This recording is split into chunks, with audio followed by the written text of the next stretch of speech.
আসসালামু আলাইকুম প্রিয় শিক্ষার্থীরা, আজ আমি তোমাদের সামনে হাজির হয়েছি নবম দশম শ্রেণীর গণিত অনুশীলনী 9.2 ত্রিকোণমিতি নিয়ে। তোমরা জানো ত্রিকোণমিতি হচ্ছে গণিতের একটি খুবই গুরুত্বপূর্ণ অংশ। তাই ত্রিকোণমিতির দুর্বলতা দূর করার জন্য তোমাকে কিছু কৌশল অবলম্বন করা জরুরি। তার মধ্যে অন্যতম কৌশল হচ্ছে বিভিন্ন অনুপাতের মান নির্ণয় করা। অনেক সময় দেখা যায় তুমি কোনো একটা প্রশ্নের সমাধান করতেছো, কিন্তু হঠাৎ কোনো একটা মান ভুল হওয়ার কারণে বা ভুলে যাওয়ার কারণে অঙ্কটা তোমার ভুল হয়ে যাচ্ছে বা আগাতে পারতেছো না। এই জন্য ত্রিকোণমিতিক যেই অনুপাত রয়েছে সেই অনুপাতের মানগুলো তোমার সুস্পষ্টভাবে আয়ত্ত থাকা জরুরি। তাই কিছু কৌশল এক্ষেত্রে প্রযোজ্য। তুমি একটু ছকের নিচের দিকে দেখো, এখানে সাইন থিটা হচ্ছে কোসেক থিটার বিপরীত। তাহলে কোসেক থিটা কী হবে? সাইন থিটার বিপরীত, অর্থাৎ সাইন থিটা হবে 1/, কোসেক থিটা এবং কোসেক থিটা হবে 1/, সাইন থিটা। দ্বিতীয় সূত্রের দিকে যদি তাকাও, দেখতেছো কস থিটা হচ্ছে দ্বিতীয় সূত্রে কস থিটা হচ্ছে 1/, স্যাক থিটা এবং স্যাক থিটা হচ্ছে 1/, কস থিটা। অর্থাৎ কসের বিপরীত হচ্ছে স্যাক এবং স্যাকের বিপরীত হচ্ছে কস। তৃতীয় সূত্রটার দিকে যদি তাকাও, সেখানে দেখা যাচ্ছে যে ট্যান থিটার বিপরীত হচ্ছে কট থিটা, অর্থাৎ ট্যান থিটা হচ্ছে 1/, কট থিটা এবং কট থিটা হচ্ছে 1/, ট্যান থিটা। এই ট্যান থিটা এবং কট থিটার আলাদা আরও একটি সূত্র রয়েছে, তোমরা জানো, সেটা হচ্ছে ট্যান থিটা হচ্ছে sine theta by cos theta এবং কট থিটা হচ্ছে cos theta by sine theta. অঙ্কের ধরন, প্রশ্নের ধরনের উপর নির্ভর করে আমরা কখনো ট্যান থিটার পরিবর্তে 1/, কট থিটা, আবার কখনো বা ট্যান থিটার পরিবর্তে sine theta by cos theta বসাই। সেটা নির্ভর করে ওই সমস্যায় তোমাকে কিসের মান বের করতে বলা হয়েছে, তার উপরে আমরা সূত্র নির্বাচন করি। তো আমরা যদি উপরের ছকের দিকে তাকাই, দেখো হেডলাইন দেওয়া আছে ত্রিকোণমিতিক অনুপাতের মান। এখন এখানে টোটাল দেখো 6টা অনুপাত দেওয়া আছে, সাইন থেকে শুরু করে কোসেক পর্যন্ত। তাই তোমাকে যেই কৌশলটা অবলম্বন করতে হবে সেটা হচ্ছে, তুমি যদি নিচের এই সূত্রগুলো তোমার আয়ত্তে থাকে, যে সাইনের বিপরীত হচ্ছে কোসেক, কসের বিপরীত হচ্ছে স্যাক, ট্যানের বিপরীত হচ্ছে কট, তাহলে এই ছকের দুইটা থেকে তিনটার মান পুরো মুখস্থ থাকলে তুমি পুরো ছকটায় যে কোনোটার অনুপাত তুমি পারবা। সেটা কিভাবে সম্ভব? তুমি দেখো, তুমি যদি সাইন থিটার মানটা তোমার মুখস্থ থাকে, তাহলে সাইনের উল্টাটা হবে কসের। যেমন দেখো, সাইন 0 ডিগ্রির মান হচ্ছে 0, তাহলে কস 90 ডিগ্রির মান দেখো 0, অর্থাৎ তার উল্টাটা।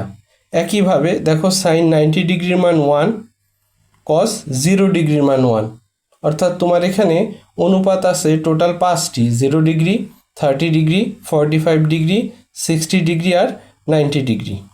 আর একটা জিনিস মনে রাখবা, সাইনের মানগুলো যেহেতু কসের মানের বিপরীত, কিন্তু 45 ডিগ্রির ক্ষেত্রে একই মান থাকবে, অর্থাৎ 30 ডিগ্রির বিপরীত 60 হবে, 60 ডিগ্রির বিপরীত 30 ডিগ্রি হবে, 0 ডিগ্রির বিপরীত 90 ডিগ্রি, 90 ডিগ্রির বিপরীত 0 ডিগ্রি হবে। কিন্তু 45 ডিগ্রি দেখো, সাইনের বিপরীত মান কস, সাইন 45 ডিগ্রিও যা, কস 45 ডিগ্রিও তা। ঠিক আছে? তখন তুমি সাইন পারলে কস পারতেছো, তাই সাইন যদি তুমি ভালো মতো মুখস্থ করে রাখতে পারো, কস আলাদা করে মুখস্থ করার দরকার নাই, কারণ সাইন 45 যা, কস 45 তাই হবে। আর বাকিগুলো বিপরীত, যে সাইন 0 ডিগ্রি যা, কস 90 ডিগ্রি তা, সাইন 30 ডিগ্রি যা, কস 60 ডিগ্রি তা। একইভাবে বিপরীতভাবে আসলে তুমি সেম মান পাবা। এখন এই একটা মনে রাখলে তুমি সাইন পারলা, কস পারলা, তার সাথে তুমি কোসেকও পারবা। কেন? তুমি দেখো এখানে সূত্রতে কি আছে, যে সাইন থিটার বিপরীত হচ্ছে কোসেক থিটা, অর্থাৎ বিপরীত মানে কি 1/, সেটা। এখন তুমি দেখো সাইনের বিপরীত হচ্ছে কোসেক, সেটা যদি করো তাই সেই ক্ষেত্রে কি হবে যে সাইন 0 ডিগ্রির মান হচ্ছে 0, তাহলে কসেক 0 ডিগ্রির মান কি হবে, সেটা হবে 1/0। তাহলে 1কে 0 ভাগ করলে সেটা কি হয়, অসংজ্ঞায়িত, মানে যেটা মান তুমি ক্যালকুলেটারে পাবা না। ঠিক আছে, একইভাবে দেখো সাইন 30 ডিগ্রির মান হাফ, তাহলে কোসেক কি হবে, তার উল্টা মানে বিপরীত, হাফকে যদি বিপরীত করো সেটা হয়ে যায় 2। একইভাবে সাইন 45 ডিগ্রি 1/√2, তাহলে কোসেক 45 ডিগ্রি কি হবে, তার বিপরীত মানে 1/√2। তাই এটাকে যদি বিপরীত করে দাও তাহলে এই হরটা চলে যাবে লবে আর লবটা চলে আসবে হরে, তখন কি হবে √2/1। তাই √2 রে 1 দিয়ে ভাগ করলে তখন কি হয়, এই √2ই হয়। একইভাবে দেখো সাইন 60 ডিগ্রি √3/2, তাহলে তার বিপরীত যেহেতু কোসেক সেটাকে উল্টাই দিলে কি হয়ে যাবে 2/√3। একইভাবে সাইন 90 ডিগ্রি 1কে উল্টাই দিলে হরে 1 উপরে আসলে ওই সেম 1ই থাকে। তাহলে তুমি যদি সাইনের মানটা মুখস্থ থাকে তাহলে তোমার সাইন হয়ে যাচ্ছে, কস হয়ে যাচ্ছে, কোসেক হয়ে যাচ্ছে। এখন দেখো দ্বিতীয়, যদি তুমি এই ট্যানের মানটা আয়ত্তে রাখতে পারো, যে ট্যানের মানটা যদি আয়ত্তে রাখতে পারো তাহলে তোমার কটের মানটাও হয়ে যাবে। কিভাবে দেখো, কট হচ্ছে কি, এখানে সূত্রে দেখো যে ট্যান থিটার বিপরীত হচ্ছে কট থিটা, অর্থাৎ ট্যান 0 ডিগ্রি যা কট 90 ডিগ্রি তা, ট্যান 90 ডিগ্রি যা কট 0 ডিগ্রি তা। তোমাদের বলছিলাম যে কোনো রাশি যদি কোনোটার বিপরীত হয় তাহলে সেই ক্ষেত্রে সব 0 ডিগ্রি 30 ডিগ্রি 60 ডিগ্রি 90 ডিগ্রি একে অন্যের বিপরীত হলেও 45 ডিগ্রি যেটা সেটাও কি পরিবর্তন হবে না, এখানেও সেম। তাহলে ট্যান পারলে তুমি কটের মানটা পারতেছো। ঠিক আছে, আর স্যাক যেটা সেটা হচ্ছে ওই যে তুমি সাইন পারলে কস পারতেছো, ওই কসরে বিপরীত করলেই তুমি স্যাক পাবা। দেখো কস থিটা কি 1/sec থিটা, তাহলে কস 0 ডিগ্রির মান 1, তাহলে স্যাক 0 ডিগ্রির মানও 1, কারণ 1 রে বিপরীত করলে লবের জায়গায় হর, হরের জায়গায় লব আসলে ওই 1ই থাকে। কস 30 ডিগ্রি দেখো √3/2, সেটারে যদি বিপরীত করো অর্থাৎ স্যাক থিটায় বানাও তাহলে কি হবে 2/√3। একইভাবে বাকিগুলা সেম হবে। তাহলে আমরা দেখতে পারতেছি যে এই ত্রিকোণমিতিক অনুপাতের মানের ক্ষেত্রে আমি যদি সাইন থিটা এবং ট্যান থিটার মানটা মনে রাখতে পারি তাহলে আমি বাকি সবগুলোর অনুপাতের মান সহজেই আয়ত্ত করতে পারবো। তো প্রিয় শিক্ষার্থীরা, আমরা এখন অনুশীলনীর কয়েকটি প্রশ্নের সমাধান করার চেষ্টা করব। দেখো প্রশ্নে বলা আছে মান নির্ণয় করো 5 নম্বর থেকে 8 নম্বর প্রশ্নের। তো প্রথমে 5 নম্বর প্রশ্নে যেটা আছে 1 minus cot square 60 degree divided by 1 plus cot square 60 degree. তাহলে এই মানটা নির্ণয় করতে আমার কি লাগবে, কট 60 ডিগ্রির মান লাগবে, তাহলেই কি আমি মানটা বের করতে পারবো। তাহলে তোমাদের ওই সূত্রে ছকে কি বলছিলাম যে তোমার সাইন থিটার মানটা মুখস্থ করা থাকলে আর ট্যান থিটার মানটা মুখস্থ করা থাকলে যে কোনো মান তুমি বের করে নিতে পারবা। তাহলে ট্যান 60 ডিগ্রির মান কত, তোমরা দেখতে পাচ্ছ ট্যান 60 ডিগ্রির মান হচ্ছে √3, আর কট থিটা কি হয় ট্যান থিটার বিপরীত, তাহলে কি হবে কট 60 ডিগ্রির মান কি হবে 1/√3। তাহলে আমরা কট 60 ডিগ্রির মান বসাবো 1/√3। তাহলে 1 এর 1 মাইনাস কট 60 ডিগ্রির মান কত 1/√3। এখন দেখো একটা স্কোয়ার আছে যে কট স্কোয়ার 60 ডিগ্রি, তাই এই কট 60 ডিগ্রির যে মানটা পাবা তার উপরে স্কোয়ার দিবা, যেহেতু এই মান পুরাটাই হচ্ছে 1/√3 তাই 1/√3 লিখে স্কোয়ার দিবা, আর নিচে 1 প্লাস 1/√3 হোল স্কোয়ার। ঠিক আছে, আমরা মানটা বসালাম। এখন দেখো আমরা হিসাব করব 1 মাইনাস এই স্কোয়ারটা কি 1 এর উপরেও আছে √3 উপরেও আছে, 1 এর উপরে স্কোয়ার হলে 1 হয়, আর √3 এর উপরে স্কোয়ার হলে রুট স্কোয়ারে কাটা যায়, থাকে হচ্ছে 3।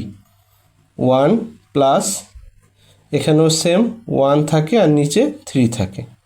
এখন দেখো উপরেও একটা ভগ্নাংশের বিয়োগ আছে, নিচেও কি একটা ভগ্নাংশের যোগ আছে, তাই ভগ্নাংশের যোগ বা বিয়োগ থাকলে আমরা কি করি লসাগু করি, তাই উপরেও লসাগু হবে নিচেও লসাগু হবে।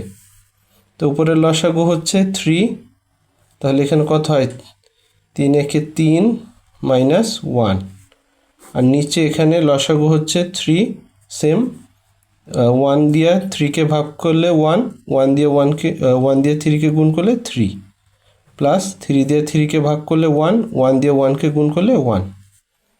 এখন দেখো উপরে ভগ্নাংশটায় যোগ বিয়োগ আছে, আমরা লিখে নিই। উপরে নিচের 3 লিখলাম, আর 3 থেকে 1 গেলে থাকে 2, আর হরে আছে হলো 3 আর 1 করলে 4 ডিভাইডেড বাই 3। এখন দেখো এই ভগ্নাংশটার উপরে আছে 2/3 আর নিচে হলো 4/3। তো এখন যদি আমরা উপরে যা আছে সেটা লিখলাম, তারপরে যদি উল্টায় দিই তাহলে এই যে হর আছে সে যাবে উপরে আর এই লবটা যাবে নিচে। এই 3 উপরে নিচে ভাগ বা কাটা, আর এই 2 দিয়ে 4কে কাটলে 2 দুগুণে 4, উপরে কিছু থাকে না মানে 1, তাহলে রেজাল্টটা হচ্ছে 1/2, মানটা হবে হাফ। তো প্রিয় শিক্ষার্থীরা, এখন আমরা 6 নম্বর প্রশ্নের সমাধান করব। 6 নম্বর প্রশ্নে যে মান নির্ণয় করতে হবে, তোমরা দেখতে পাচ্ছ শুরুতে আছে tan 45 degree dot sine square 60 degree dot tan 30 degree dot tan 60 degree. তার মানে কি এগুলার ত্রিকোণমিতিক অনুপাতের মান বসাতে হবে। তাহলে তোমরা জানো tan 45 ডিগ্রির মান হচ্ছে 1, ডটের পরিবর্তে ডটও দিতে পারো, গুণও দিতে পারো। আর সাইন স্কোয়ার 60 ডিগ্রি, তাহলে তোমরা জানো যে সাইন 60 ডিগ্রির মান হচ্ছে √3/2, আর এই স্কোয়ার গুণ দিলাম। আর tan 30 ডিগ্রির মান, tan 30 ডিগ্রির মান হচ্ছে 1/√3, আর tan 60 ডিগ্রির মান হচ্ছে √3। অর্থাৎ জাস্ট আমরা যে ত্রিকোণমিতিক অনুপাতের মান জানি সেই মানগুলো বসাই দিলাম। তাহলে এখানে 1 ইন্টু, এটা যদি আমরা ভাঙাই রুটে স্কোয়ারে কাটা যায়, থাকে 3, আর নিচে 2 স্কোয়ার কত হয় 4, কারণ কি এটা হচ্ছে হোল স্কোয়ার। হোল স্কোয়ার মানে কি লবের উপরে স্কোয়ার, হরের উপরেও স্কোয়ার, গুণ 1/√3 ইন্টু √3। এখন খেয়াল করো তোমরা, এই হরের √3 আর লবের √3 কাটা যায়, আর এখানে থাকে কত 1 ইন্টু 3 ইন্টু 1, উপরে থাকে 1 ইন্টু 3 ইন্টু 1 কত হয় 3 হয়, আর নিচে থাকে শুধু 4, তাহলে অ্যান্সারটা হবে 3/4। প্রিয় শিক্ষার্থীরা, আমরা এখন 7 নম্বর প্রশ্নের মান নির্ণয় করব। 7 নম্বর প্রশ্নে দেখো একটা ভগ্নাংশ আছে, তারপর প্লাস দিয়ে আছে sec স্কোয়ার 60 ডিগ্রি। তাহলে এখানে আছে cos স্কোয়ার 60 ডিগ্রি, আর এখানে আছে sec স্কোয়ার 60 ডিগ্রি, নিচে আছে cos স্কোয়ার 60 ডিগ্রি। তাই cos 60 ডিগ্রির মান বসাবো, এখানে sec 60 ডিগ্রির মান বসাবো, আর বাকি যা আছে তাই থাকবে। তাহলে 1 মাইনাস cos 60 ডিগ্রির মান কত, আমরা জানি cos 60 ডিগ্রির মান হচ্ছে হাফ দিলাম, তারপরে স্কোয়ারের স্কোয়ার। তোমরা অবশ্যই স্কোয়ার দিবে, কারণ এখানে যদি কিউব থাকতো তাহলে আমরা কিউব দিতাম, যেহেতু স্কোয়ার আছে তাই স্কোয়ার অবশ্যই দিতে হবে। 1 প্লাস, তাহলে cos 60 ডিগ্রির মান কত, আবারও হাফ, ওই স্কোয়ারের স্কোয়ার তোমাদের দিতেই হবে। একটা মজার ব্যাপার দেখো, আমরা পড়ছিলাম কি যে কসের বিপরীত হচ্ছে স্যাক, তাহলে cos 60 ডিগ্রির মান যেহেতু হাফ, তাহলে sec 60 ডিগ্রির মান কি হবে, হাফকে বিপরীত করো হাফ, এটাকে যদি বিপরীত করি তাহলে কি 2 উপরে যাবে আর 1 নিচে যাবে, ঠিক আছে। তাহলে sec 60 ডিগ্রির মান হবে কত 2, আর এই স্কোয়ারের স্কোয়ার। এখন আমরা হিসাব করি, 1 এর উপরে স্কোয়ার হলে 1, 2 এর উপরে স্কোয়ার হলে 4, 1 প্লাস 1 এর উপরে স্কোয়ার হলে 1, 2 এর উপরে স্কোয়ার হলে 4, আর 2 স্কোয়ার মানে কত 4। এখানে দেখো একটা ভগ্নাংশ আছে তার সাথে পূর্ণ সংখ্যার বিয়োগ, এখানেও একটা ভগ্নাংশ আছে তার সাথে একটা পূর্ণ সংখ্যার যোগ।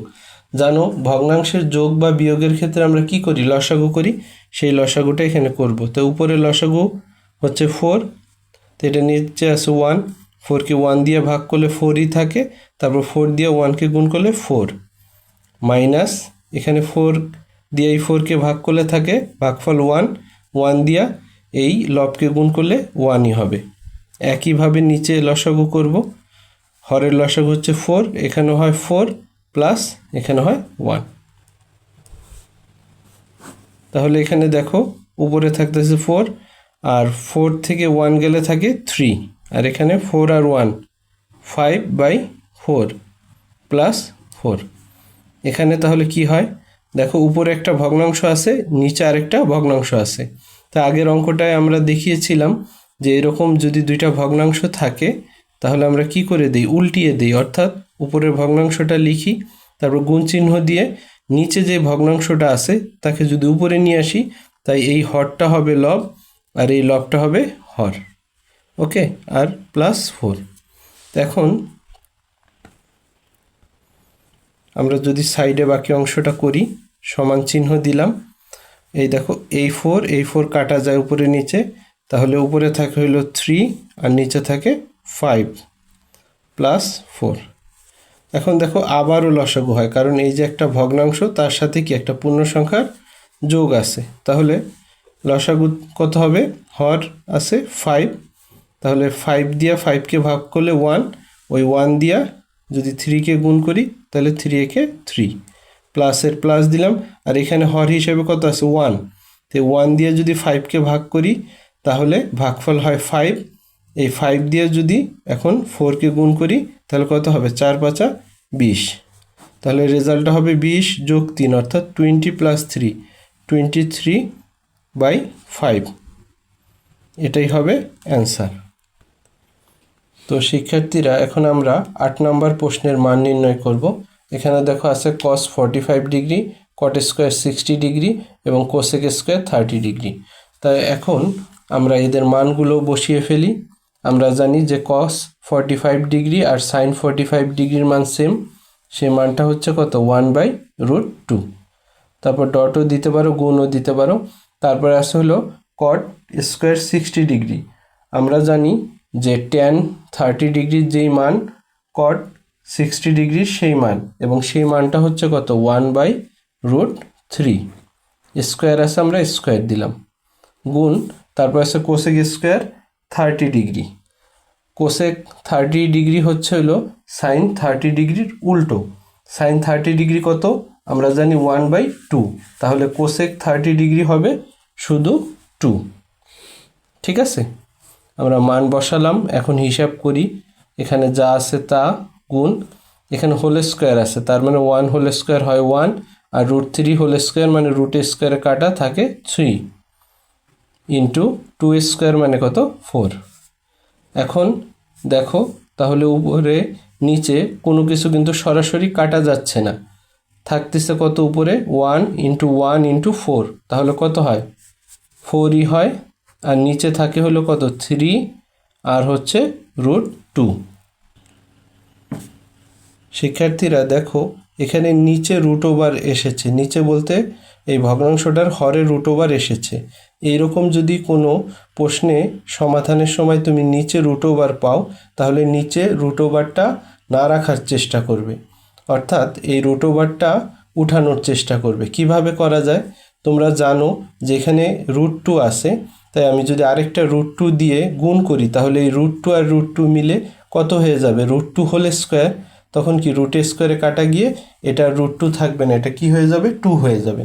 তাই আমি এই কাজটা করব, 3√2 আছে তার সাথে কি আরেকটা √2 গুণ করব এই √2টা উঠানোর জন্য। তা আমি ইচ্ছা করলে যেমন হরে √2 দিয়ে গুণ করেছি, তাই এই √2কে মনে মনে বাদ দেওয়ার জন্য কি আমার লবেও √2 দিয়ে গুণ করতে হবে। অর্থাৎ আমি যদি হরে কোনো সংখ্যা নেই, ঠিক সেই পরিমাণ সংখ্যা আমার লবেও নিতে হবে, কারণ না হলে কি অঙ্কটার সমতা থাকবে না। তাই আমি যেহেতু এই √2 উঠানোর জন্য হরে √2 নিয়েছি, তাই কি আমার লবেও √2 নিতে হবে। তাহলে উপরে থাকতেছে 4√2 আর নিচে দেখো 3 ইন্টু √2 ইন্টু 2 কত হয়, √2 হোল স্কোয়ার। আমি ভেঙে করিয়ে দিচ্ছি, তাহলে 4√2, 3 ইন্টু দেখো রুট স্কোয়ারে কি কাটা চলে যায়, থাকে হলো 2, তাহলে 4√2 এখানে, আর এখানে কত, 3 দুগুণে 6। এখন দেখো 4 এবং 6-এর মধ্যে কিন্তু কাটাকাটি যায়, তুমি যদি 2 দিয়ে কাটাকাটি করো তাহলে 2 দুগুণে 4, আর এটাকেও 2 দিয়ে কাটাকাটি করলে 3, অর্থাৎ 2 দিয়ে আমরা 4কেও কাটাকাটি করলাম, হইল 2, আর 2 দিয়ে 6কে কাটাকাটি করলাম, তখন হইল 3 বা 3। তাহলে উপরে থাকতেছে হইল 2√2 আর নিচে হচ্ছে 3। এখন দেখো নিচে কোনো রুট নাই, উপরে রুট থাকলে কোনো সমস্যা নেই, তবে সমস্যা হয় হচ্ছে নিচে রুট ওভার থাকলে। তখন ওই রুট ওভারটাকে উঠানোর জন্য হরেও ওই রুট দিয়ে গুণ করতে হয়, লবেও গুণ করতে হয়। তো শিক্ষার্থীরা, আশা করি এই অনুশীলনী 9.2 ত্রিকোণমিতিক অনুপাতের চ্যাপ্টারটির প্রথম পর্ব তোমরা সহজেই বুঝতে পেরেছ। তোমাদের আগামী পর্বে সামনের যে সমস্যাগুলো বইয়ে রয়েছে সেই সমস্যাগুলো নিয়ে আলোচনা করা হবে। আশা করি তোমরা সেই পর্বগুলো মনোযোগের সাথে দেখবে। ধন্যবাদ সকলকে।